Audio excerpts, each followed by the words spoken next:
हिंद, नमस्ते। कैसे हो आप सभी? मैं निशा स्वागत करती हूँ आपका अपने यूट्यूब चैनल में। तो उम्मीद करती हूँ कि सब बहुत अच्छे होंगे, मस्त होंगे, खुश होंगे और अपनी डीवी डेट देख देख के भी खुश होंगे कि चलो डीवी डेट आ गई और हमारा डॉक्यूमेंट्स वेरिफिकेशन होगा। और सभी लोग अपनी डॉक्यूमेंट्स वेरिफिकेशन के डॉक्यूमेंट्स तैयार करने में लग रहे होंगे। तो कल हमने वीडियो बनाई थी, तो उसमें मैंने बोला था कि जिन भी बहन के डाउट हो वो पूछ ले कि उनके क्या क्या डाउट हैं, क्या क्या क्वेश्चन है। मैं ज़रूर रिप्लाई करने का कोशिश करूँगी। तो उसमें से कुछ बहनों के डाउट आए हैं, क्वेश्चन आए हैं। और देखो, सबसे मोस्ट वायरल क्वेश्चन, बहन जी, सिस्टर, आपके नंबर कितने हैं, कौन सी कैटेगरी है और कौन सी शिफ्ट है। बताऊंगी, लास्ट में बताऊंगी कि मैं कौन सी कैटेगरी है, कौन सी शिफ्ट है, कितने नंबर है। तो अंत तक बने रहिएगा मेरी वीडियो में। तो सबसे पहला क्वेश्चन है कि प्लीज़ कोई बताइए कि क्या जिसका डीवी पहले दिया है क्या उसके ज़्यादा नंबर है। अब मतलब ये कौन सा क्वेश्चन हुआ भाई। यू टेलीग्राम पे ये वायरल हो रहा है क्वेश्चन एकदम। मैंने देखा बहुत सारे ग्रुप में, मेरे पास लड़कियां भी भेज रही थी स्क्रीनशॉट कि निशा बहन देखना कि ये सच है। तो देखो, सबसे पहले तो ये सबसे फिजूल की बात है कि क्या जिसके जिसके ज़्यादा नंबर है उसको टीवी में पहले बुलाया जाता है। अगर ऐसा है तो भाई बाद के बच्चे तो बिल्कुल बेकार है। शुरू के 10-12 डीवी ही सारे बच्चों को सिलेक्शन दे जाएगी, ऐसा कुछ नहीं है। मेरा सबसे लास्ट में है क्योंकि मेरा रोल नंबर सबसे लास्ट में है। डॉक्यूमेंट्स वेरिफिकेशन के लिए हमेशा रोल नंबर के अकॉर्डिंग बुलाया जाता है। जिसका रोल नंबर सबसे पहले होगा वो डॉक्यूमेंट्स वेरिफिकेशन में सबसे पहले जाएगा। लगभग इसमें 45,000 के आसपास या 43,000 के मतलब फॉर्म भरे गए थे। तो मेरा जो रोल नंबर था वो 43,000 के प्लस में था। तो इसीलिए मेरा 13 फरवरी को डीवी की समाप्ति हो रही है और मेरा उसमें मात्र 2 दिन पहले है, 11 फरवरी को। इसीलिए ही है। तो होप सो कि ये डाउट तो क्लियर हो गया होगा। अब दूसरा डाउट देखते हैं। बहुत डर लग रहा है सिस्टर फर्स्ट शिफ्ट में। देखिए, फर्स्ट शिफ्ट वाले डरे हुए हैं, ये तो मतलब एकदम परम सत्य है कि फर्स्ट शिफ्ट वाले डरे हुए हैं और उनका डरना लाजमी भी है भाई। क्योंकि लोगों ने इतना हवा बना रखा है कि फर्स्ट शिफ्ट में 10-10 नंबर कम हुए, 8-8 नंबर कम हुए, 6। लेकिन ऐसा कुछ नहीं है कि कोई नॉर्मलाइजेशन इतना नहीं होता, वो भी 2 शिफ्ट में।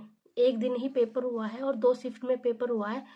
तो कोई भी नॉर्मलाइजेशन का फॉर्मूला इतना तगड़ा नहीं होता कि 10-10 नंबर का अंतर कर दे या 8-8 नंबर का अंतर कर दे।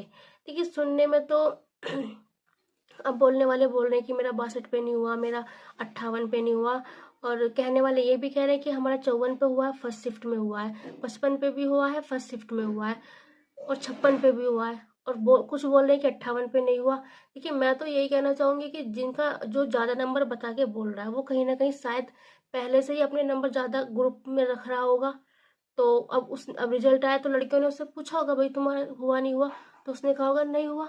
तो वही चीजें वायरल हो रही है कि 58 था उसका फिर भी नहीं हुआ। अगर 54-55 वाली लड़की का हुआ है तो मेरे मेरे हिसाब से नॉर्मलाइजेशन 2.5 से 3 नंबर का ही हुआ है। तो अपना मैक्सिमम अगर आप मान के चलो तो 3.5 नंबर घटा सकते हो, बाकी से ज़्यादा कुछ नहीं हुआ। और सेकंड शिफ्ट वाले भी 2.5 या 3 ज़्यादा खुश होने की ज़रूरत नहीं है, 2.5 या 3 बढ़ा सकते हैं। ऐसा नहीं कि आपके भी 5 नंबर बढ़ गए या 6 नंबर बढ़ गए। तो वो ये एवरेज रखा है इन्होंने, मतलब 4-5 नंबर का गैप आया है वैसे। तो वही 2-2.5 नंबर यहाँ से उठाया है, 2-2.5 नंबर वहाँ से नीचे गिराया है। तो डरने वाली बात नहीं है, मेहनत कर रहे हो तो फल जरूर मिलेगा। तीसरा सबसे बड़ा सवाल है, बीएससी वाले अंदर होंगे या बाहर, बताइए दीदी। तो बीएससी वालों के लिए देखो, उसमें नोटिफिकेशन में ऐसा कुछ नहीं था कि बीएससी साफ साफ लिखा हो या साइंस वर्ग। बीएससी वैसे साइंस वर्ग में आता है लेकिन उसमें लिखा हुआ आर्ट साइड मतलब कला वर्ग। लेकिन उसके साथ साथ उन्होंने लिख दिया समकक्ष उपाधि। उपाधि में देखो डिग्री, उपाधि का मतलब तुमको भी पता है डिग्री होता है।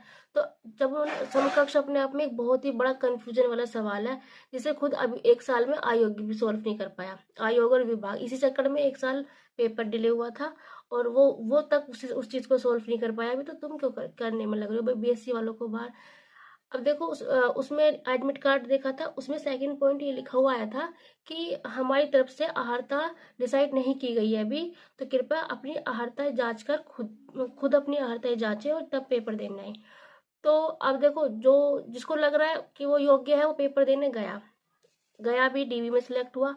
अब आगे आयोग और विभाग किसे लेंगे ये डिपेंड करेगा उनकी कमेटी बैठ, जब डीवी समाप्त हो जाएगा तो उनकी एक समिति गठित होगी जिसमें ये डिसाइड होगा कि किस किस को लिया जाएगा, किसको बाहर किया जाएगा समकक्ष उपाधि में। बाकी तो देखो पता लग ही जाएगा, डीवी में क्लियर नहीं होगा, बीएससी वालों का डीवी में क्लियर नहीं होगा क्योंकि बीएससी वाली लड़कियों से प्रोविजनल भरवा लिया जाएगा। तो अभी हम कह नहीं सकते कि बीएससी वाली बाहर होंगी या अंदर होंगी, देखते हैं कमेटी क्या डिसीजन लेती है, क्योंकि उन्होंने आहर्ता को लेकर हम पे ही सौंप दिया कि खुद डिसाइड करें।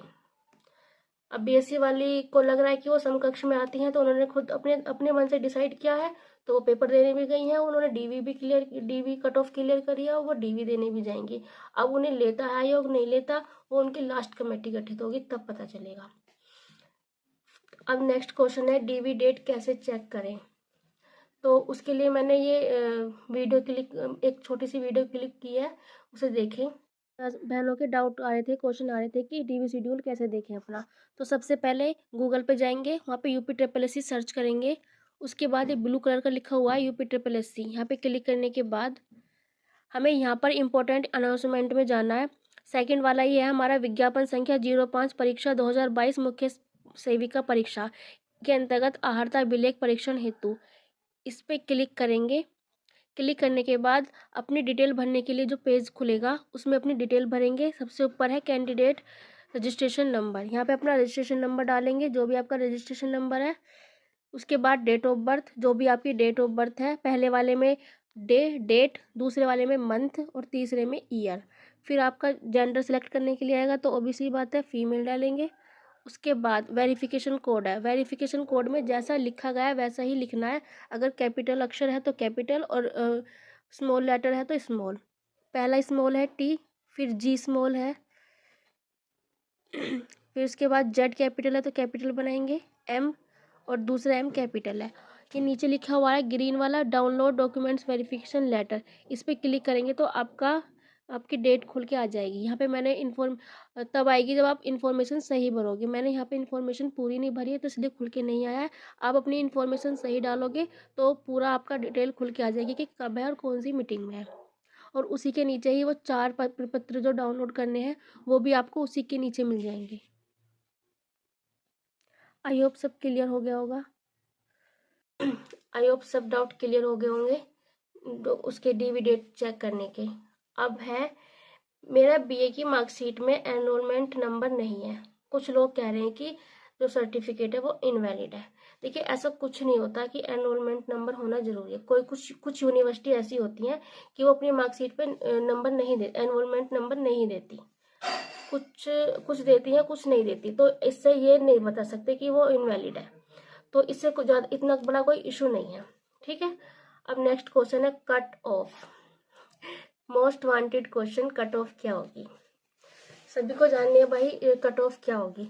अब देखो कट ऑफ क्या होगी, अब नॉर्मलाइजेशन से बहुत ही ऊपर नीचे नंबर हुए हैं, अपने रियल नंबर किसी को नहीं पता, रो मार्क्स कभी अपने नहीं होते। तो अब उसके बाद 3-3 4-4 नंबर, 2-2 3-3 नंबर ऊपर नीचे हुए हैं। तो आफ्टर नॉर्मलाइजेशन मुझे लगता है कट ऑफ क्या रहेगी। मैक्सिमम की बात करूंगी मैं, तो मैक्सिमम अगर जनरल गया आफ्टर नॉर्मलाइजेशन तो 60 प्लस माइनस 1, ओबीसी गया तो 58 या 59, इन दोनों में से एक कट ऑफ ओबीसी की रहने वाली है मैक्सिमम। अगर मैक्सिमम जाती है तो ये मैक्सिमम है, इससे ऊपर कोई कट ऑफ नहीं जाएगी। अगर आप इससे ऊपर हो तो बिल्कुल आप सेफ हो, वरना मिनिमम तो कुछ भी जा सकते हैं, मिनिमम 4 नंबर भी बढ़ सकते हैं। मैंने यहाँ पे 7-8 नंबर का मार्जिन लिया कि इतने नंबर बढ़ के कट ऑफ गई तो मैक्सिमम इतनी जाएगी। अगर कम गई तो अब देखते हैं टीवी में कितने बच्चे बाहर होते हैं, डिपेंड कर, देखो फाइनल कट ऑफ रियल में अभी कोई नहीं बता सकता, अनुमान कोई नहीं लगा सकता जब तक डीबी का पहले दिन से अनुमान लग जाएगा कितने बच्चे बाहर हो रहे हैं और क्वालिफिकेशन में वो क्या क्या ले रहे हैं। तो और एग्जैक्ट कट ऑफ तो निकल के डीवी के बाद ही आएगी। अब मोटा मोटा अगर हम अभी से देखें कि हाँ सारे बच्चे एलिजिबल हैं और अगर उन्हें लेने हैं इतने, अगर सीट बाकी को बाहर नहीं करते उतने ही लेने हैं, तो देखा जाए तो मैक्सिमम 8 नंबर बढ़ सकती है। अब देखो यहाँ पे एलिजिबिलिटी का इशू बहुत ज़्यादा है, तो हो सकता है बच्चे बहुत संख्या में बाहर निकले तो कट ऑफ ज़्यादा ना बढ़कर 4-5 नंबर बढ़े। आई होप सभी डाउट क्लियर हो गए होंगे। तो ठीक है, अब जिसका कोई क्वेश्चन हो तो वो कमेंट बॉक्स में ज़रूर लिखे, और मैं सभी कोई भी डाउट हो तो ज़रूर लिखे। बाय, नमस्ते।